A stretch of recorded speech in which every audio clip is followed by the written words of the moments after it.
What up, nerds? My name is Leslie Smith, and welcome back to the Nerdy Narrative. On this channel, I like to talk about all sorts of bookish related things in the many different genres that I read in. Horror, science fiction, fantasy, classics, literary fiction, comics, manga, and the length doesn't matter. I like short stories. I love novellas. I love big chunky books, series, trilogies, duologies, standalones.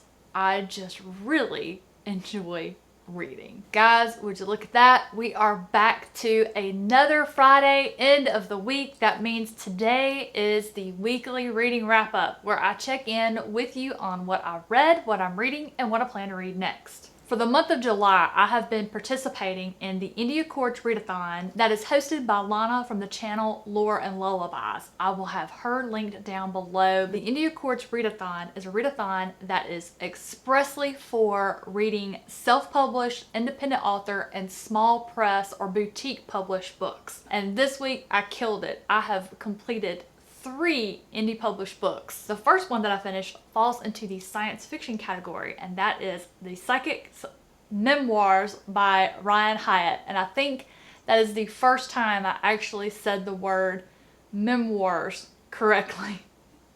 For some reason it keeps coming out memoirs. Ours are really hard for me to say sometimes. I have to admit, I was really surprised by how this one ended. Really surprised. In fact, it didn't end anything like I thought it was, which is one of the more exciting aspects of science fiction literature, in my opinion, is it can really go anywhere. It really hinges on the creative ability of the author as far as where it can go and how far it can go. And I really thought I had this one pegged, and I did not. In fact, when I finished this one, it made me immediately want to go get the other standalone in the Terrified series called Rise of the Liberators, which, funny enough, there's a reference made to that book and the author Ryan Hyatt in this one, which just really tickled me. I, for some reason, get so tickled when an author includes themselves in their own story. So yes, definitely enjoyed this one. If you love science fiction, and I would say this isn't for a beginner in science fiction. I wouldn't use this one to test it out to see if you like it. I really think this is for someone who has read several science fiction and they love the genre. I think for you to get the most satisfaction out of it, the most enjoyment, is for those who already love the genre and just have immersed themselves in it. So yes, if you are a sci-fi nerd, definitely think about giving this one a shot. And then immediately on the heels of finishing the Psychic Memoirs, I started Tome by Ross Jeffrey. Recently, I reviewed his newest novella that released on this past Tuesday called Only the Stains Remain. I will link that in the cards above if you want to give that a watch. Tome is part of Ross's Juniper series. It's actually the prequel, but if you haven't read Juniper, I still would say to read Juniper first. And the reason why I say that is when I read Juniper, but in the course of the story, anytime a character walked by the jail or mentioned it in conversation, I found it so mysterious, so haunting, and I wanted more about that jail. I was stoked to find out that Tome is the story behind the jail, Juniper Correctional. This book is definitely another one I would say you really need to be a horror fan to read it. I do not think if you're someone who's looking to see if they want to get into the genre, this is not an intro to horror. This is hardcore horror. But it's not the kind of horror that scared me and gave me nightmares. I was so engrossed in the story and the characters that I wasn't scared by our malevolent force in this one. I don't know how else to describe it in a non-spoiler way, so I'm just going to call it the malevolent force because there's always one when you're reading horror. It's just the character development was so good, and you have your main story, which is an investigation into Juniper Correctional.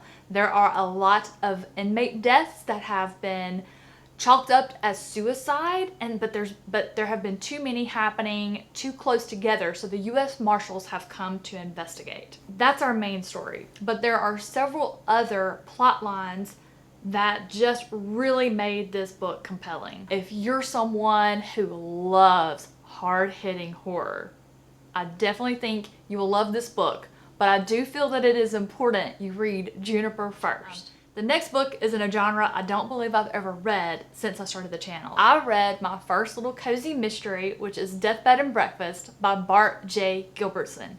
Guys, if that name sounds familiar, it's because you have seen Bart in my comments on my videos for almost as long as I can remember having a channel. This was the funnest read. I read it in 2 sittings, so I guess you could say I really enjoyed it. So much so that I do believe mysteries are going to have to go into the rotation as far as what I am reading for the channel.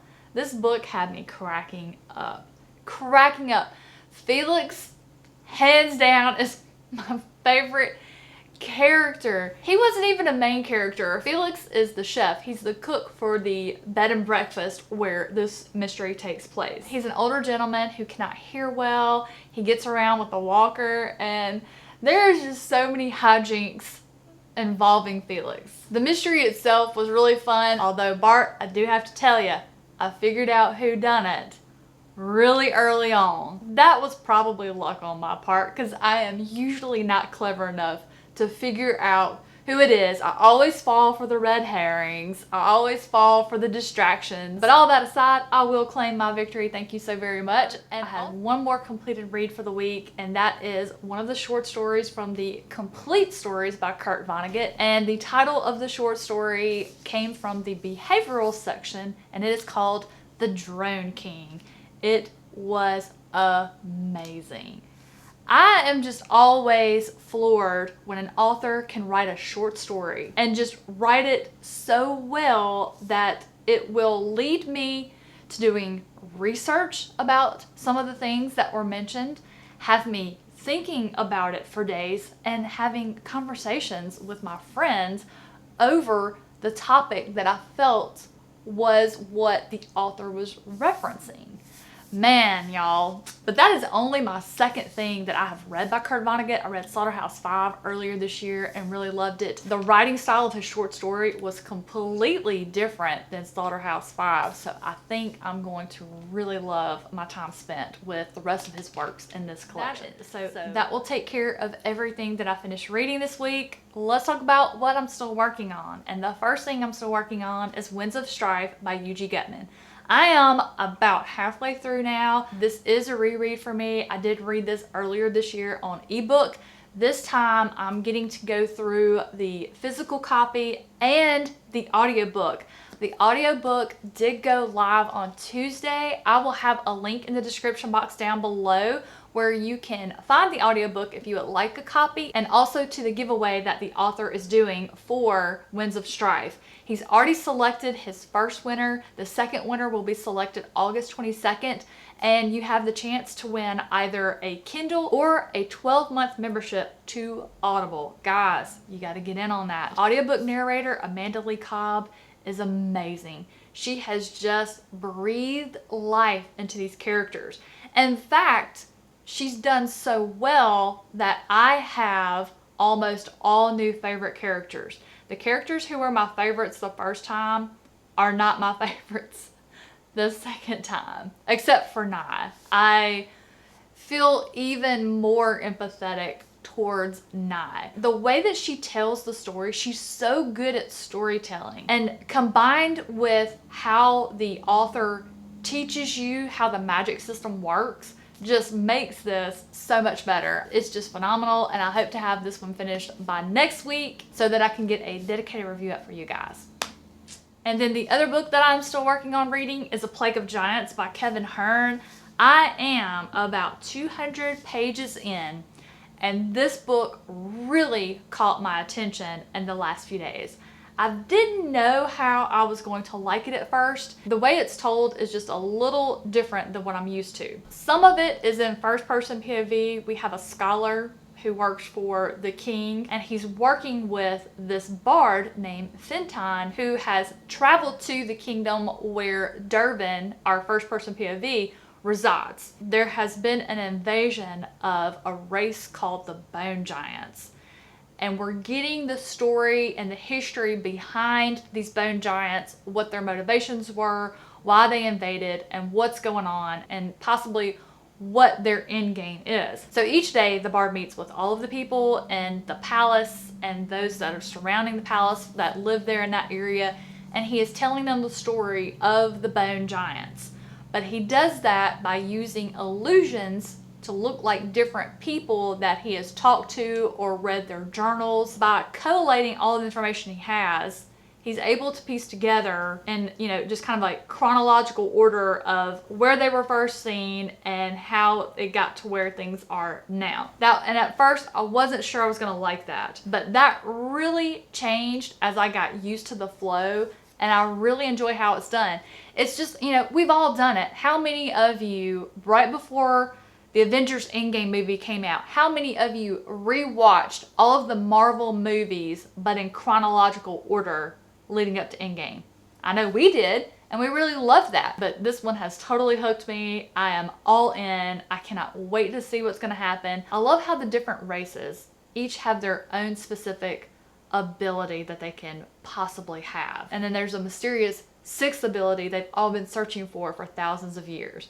It's really good, guys. I can definitely say I enjoy Kevin Hearn. And that's it for everything I'm still currently reading. Let's talk about what I plan to get into next. The first book that I'm going to be throwing into the mix is going to be Wisp of Gold by Leah Lindemann. This one, and reading the blurb, sounds like it's going to be an historical mystery. Since coming off Deathbed and Breakfast, that reawakened my love for mystery, a good mystery novel. So I'm really excited to get into this one and discover a new author. Leah is a new to me author. I discovered her by watching her author spotlight over on the channel Dark Between Pages. Nikki's read this book, Linda from Linda's World of Books has read this book, Jay from J Maddox Entertainment has read this book. They all seem to really enjoy it. We have very similar taste in books, so I'm quite certain I'm going to enjoy it. So this one I'll be starting this evening. And then the next one on deck will be Weavers by my friend John Walker. This one I believe is YA. YA can really be a breath of fresh air to just mix in between all of my other reads. I've just enjoyed all of the YA I've read this year. I am eager to read more. And this one, I believe we're following a group of teenagers set in our world. There is magic, and my favorite trope I do believe that we're gonna find in this one is the found family trope.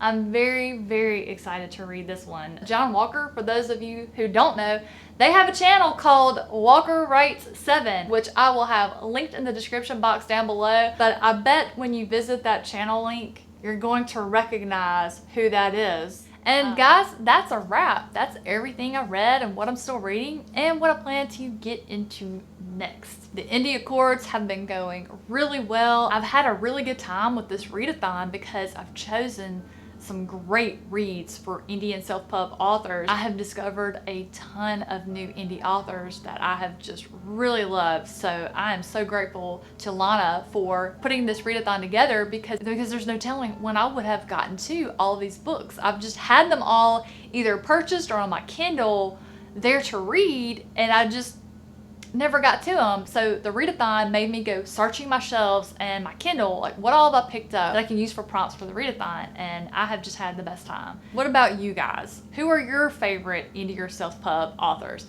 Drop them down in the comments down below. Also, since I have now reawakened my love for reading mystery and cozy mysteries, I would love to get some recommendations from you guys on your favorite mysteries, whether they're cozy mysteries or not. Please put those in the comments down below so I can make sure and get those added into the rotation.